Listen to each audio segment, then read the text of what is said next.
السلام علیکم۔ آج کا آرٹیکل ہے چترال انکریژن، جس میں کہ سرحد پار سے حملہ ہوتا ہے فوجی چھونے پہ۔ اس میں جو ہے 4 فوجی شہید ہو جاتے ہیں، اور یہ ISPR کے مطابق انہوں نے میڈیا جو ونگ ہے فوج کی، اس کی طرف سے تو تعداد نہیں بتائی گئی، لیکن جو غیر ملکی ادارے ہیں انہوں نے کہا کہ ان کا جو تعلق ہے یہ دہشت گرد گروپ کا، وہ TTP سے تعلق رکھتے ہیں، اور یہ سینکڑوں دہشت گرد ملوث تھے، اور انٹیلیجنس رپورٹس کچھ عرصے سے گردش کر رہی تھی، جس سے ظاہر ہوتا ہے کہ سرحد پار سے حملہ ہونے والا ہے۔ تو آج کا آرٹیکل یہ ہے، سٹارٹ کرتے ہیں۔ سب سے پہلے کہتا ہے کہ ایک پریشان کن حقیقت کی طرف اشارہ کرتا ہے کہ سیکیورٹی کے محاذ پر جہاں دو طرفہ تعلقات کا تعلق ہے، پاک افغان تعلقات انتہائی غیر فعال مرحلے سے گزر رہے ہیں۔ پاکستان کے جو افغانستان کے ساتھ تعلق ہے وہ شروع سے ہی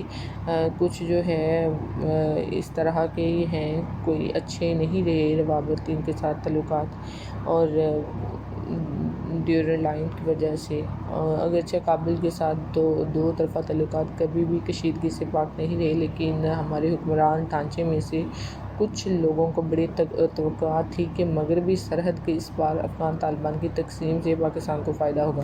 جب یہ جو ہے تقسیم ہوئی تھی، تو جب ڈیورنڈ لائن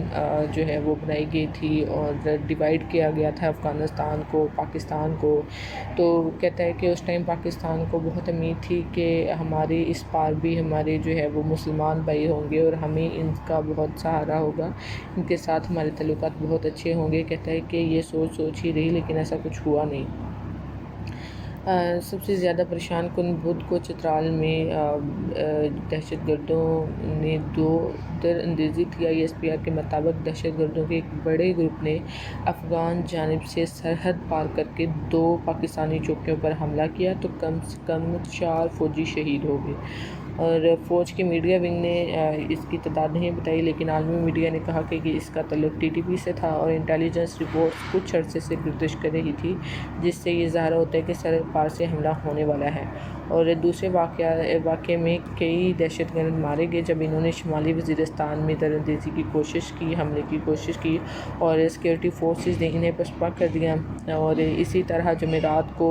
تورکھم بارڈر کراسنگ پر پاکستانی اور افغان سیکیورٹی اہلکاروں کے درمیان ایک روز قبل فائرنگ کے بعد صورتحال کشیدہ رہی۔ یہ تنازع اس وقت پیدا ہوا جب افغان فریق نے مبینہ طور پر قریبی علاقے میں ایک چوکی کی تعمیر پر کام شروع کیا، اور اگرچہ KP اور شمالی بلوچستان کے کئی حصوں میں TTP کی سرگرمی دیکھی گئی، چترال کو دہشت گردی کے گڑھ کے طور پر نہیں جانا جاتا، کیونکہ وہاں پہ بہت کم جو ہے وہ اس طرح کی انسیڈنٹ ہوتے ہیں، اور اس سے ظاہر ہوتا ہے کہ دہشت گرد اپنی سرگرمی کا دائرہ بڑھانے کے لیے کافی اعتماد محسوس کر رہے ہیں، جس سے خطرے کی گھنٹی بجنی چاہیے۔ کہتا ہے کہ پہلے چترال میں اس طرح کا ہم نے نہیں دیکھا، لیکن اب ہو رہے ہیں۔ لگتا ہے کہ جو دشمن ہے وہ اپنا بارڈر جو ہے وہ وسیع کر رہے ہیں کہ اس کو کرنے کے لیے اٹیک کرنے کے لیے۔ تورکھم کی پریشانی کا تعلق ہے، یہ پہلا موقع نہیں ہے جب دونوں اطراف کے اہلکار پر تشدد تبادلے میں ملوث ہوئے ہوں۔ اس کے بعد یہ ہے کہ اس سال صرف اس طرح کے کئی مقابلے ہوئے ہیں، اور واقعی یہ ایک سال سے جو ہے بہت زیادہ دہشت گردانہ حملے ہو رہے ہیں پاکستان پہ۔ پاکستان کی سیکیورٹی کو جو ہے وہ خطرہ لاحق ہے، اور عبوری انتظامیہ اور سیکیورٹی اسٹیبلشمنٹ کو یہ سمجھنا چاہیے کہ TTP اس وقت ملک کو درپیش سب سے بڑے خطرات میں سے ہے، اور اس کو جو ہے افغان طالبان سپورٹ کر رہے ہیں۔ تو افغان طالبان جو کہ جب ان کی حکومت آئی تھی، انہوں نے کہا تھا کہ ہم اپنی سرزمین کسی ملک کے خلاف استعمال نہیں ہونے دیں گے، لیکن جب سے یہ ان کی حکومت آئی ہے 2 سال ہو چکے ہیں، تو تب سے پاکستان پہ بہت زیادہ جو ہے وہ دہشت گردانہ حملے ہوئے ہیں۔ آج کا آرٹیکل یہی تھا، نیکسٹ آرٹیکل میں ملیں گے انشاءاللہ، تب تک کے لیے اللہ حافظ۔